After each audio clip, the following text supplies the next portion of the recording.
हुकूमत को बड़ी कामयाबी मिली है। हुकूमत और बिजली तैयार करने वाली कंपनियों के दरमियान बातचीत में अहम पेशरफ्त हुई है, जिसके बाद तवक्को है कि आईपीपीज के टैरिफ में कमी आएगी और हुकूमत को अरबों रुपए का फायदा होगा। वज़ीर इत्तलात शिबली फराज ने कहा है कि हुकूमत को 600 अरब रुपए का फायदा होगा। इसके अलावा सर्कुलर डेट में कमी आएगी, क्योंकि जब तहरीक इंसाफ की हुकूमत आई थी तो उस वक्त सर्कुलर डेट 1100 अरब रुपए था, मगर अब बढ़कर 2200 अरब रुपए को तजावुज़ कर गया है और इसमें हर माह 40 अरब रुपए तक का इजाफा हो रहा है। मगर अब हुकूमत कुछ आईपीपीज के साथ एक समझौते पर पहुंच गई है। अब तक हुकूमत ने 1994 की पॉलिसी के तहत कायम की गई 7 आईपीपीज से 2002 की पॉलिसी के तहत कायम की गई 12 आईपीपीज से एमओयू पर दस्तखत कर लिए हैं, मगर अभी 2015 की पॉलिसी के तहत कायम की गई आईपीपीज से समझौता होना बाकी है। आरएफबी लिमिटेड की रिपोर्ट के मुताबिक 1994 की पॉलिसी के तहत कायम की गई आईपीपीज 6031 मेगावाट बिजली तैयार करने की सलाहियत रखती हैं।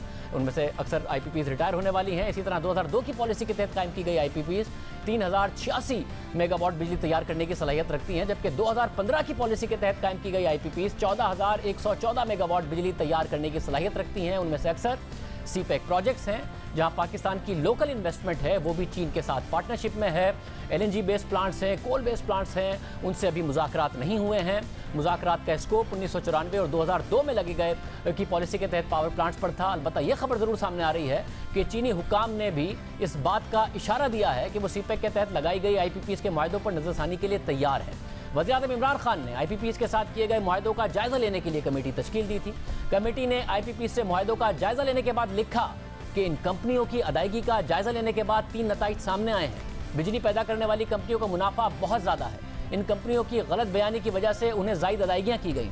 रेगुलेटर ने इस पर तवज्जो नहीं दी, इसलिए ज़रूरी है कि फौरी तौर पर इस मामले को देखा जाए। साथ ही बिजली की पैदावारी लागत में कमी लाकर उसे मुनासिब सतह तक लाया जाए। आगे चलकर कमेटी ने हुकूमत के सामने 2 ऑप्शन रखे। पहला ऑप्शन ये कि तमाम स्टेक होल्डर के साथ बातचीत की जाए, एक मुआहदे पर पहुंचा जाए जो इस बात को यकीनी बनाए कि मुस्तकबिल में पाकिस्तान में बिजली के शोबे में माली इस्तेहकाम आ सके। दूसरा ऑप्शन ये दिया गया कि हुकूमत इन तमाम कंपनियों का फॉरेंसिक ऑडिट करवा सकती है, ताकि इन कंपनियों की बेज़ाब्तियाँ साबित हों जो इस रिपोर्ट के स्कोप की वजह से वाज़े नहीं है। अब हुकूमत ने 1994 और 2002 की पॉलिसी के तहत कायम की गई आईपीपी से एमओयू पर दस्तखत कर लिए हैं और साथ ही इस मुआहदे का ये भी हिस्सा है कि जो आईपीपीज की पेमेंट्स हैं जो हुकूमत के पास फंसी हुई हैं, जो टॉप लाइन सिक्योरिटीज़ की रिपोर्ट के मुताबिक 700 से 800 अरब रुपए का अमाउंट बनता है, वो भी हुकूमत वापस करेगी। अहम बात यह है कि 2002 के तहत जो पावर पॉलिसी थी उसमें जो डॉलर के साथ रेट को फिक्स किया गया था, डॉलर इंडेक्सेशन थी, वो ख़त्म कर दी गई है।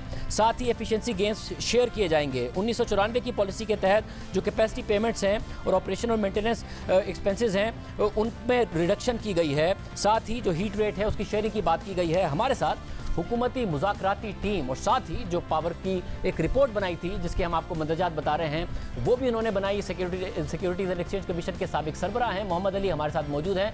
मोहम्मद अली साहब, बहुत शुक्रिया, आप हमारे साथ मौजूद हैं। आपने रिपोर्ट बनाई, उसमें सख्त सिफारिशात भी थी, किस तरीके से आईपीपीज ने पैसा कमाया वो बात थी, किस तरीके से वो मुनाफा कमाते रहे।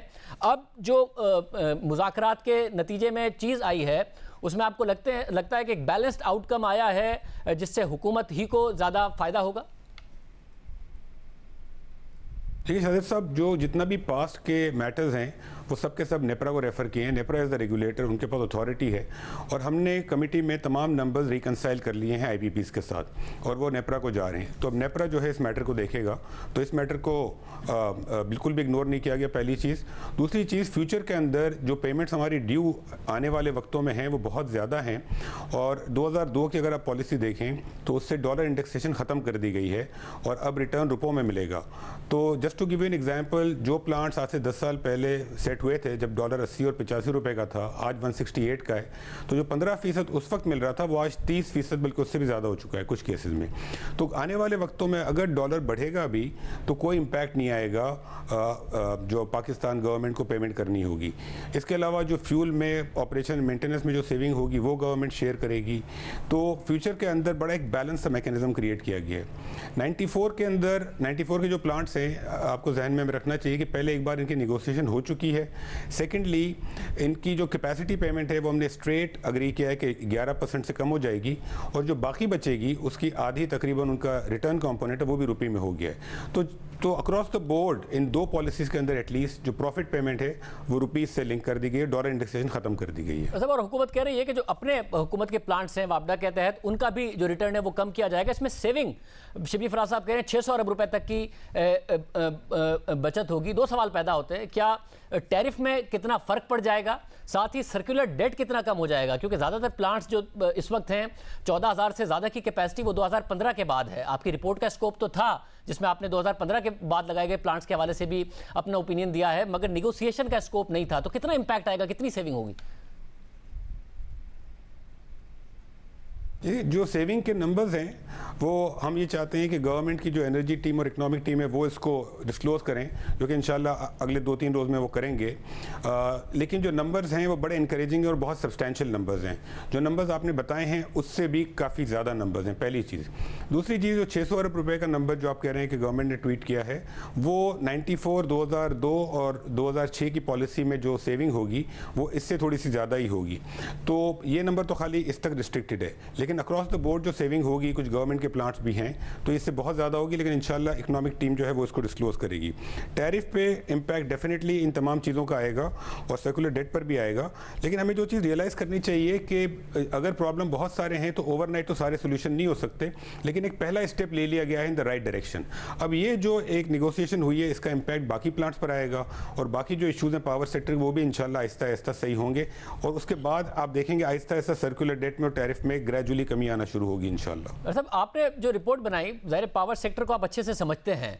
अब पाकिस्तान का मसला जनरेशन की साइड से अगर महंगे प्लांट्स का था तो साथ में डिस्ट्रीब्यूशन, लाइन लॉसेस और बिजली की चोरी का भी है। हुकूमत ने आके बिजली की कीमतें बढ़ाई मगर सर्कुलर रेट फिर भी डबल हो गया है। तो ये सारे मसाइल हल किए बगैर आपको लगता है कि एंड कंज्यूमर को पाकिस्तान में फ़ायदा हो सकता है, सस्ती बिजली मिल सकती है?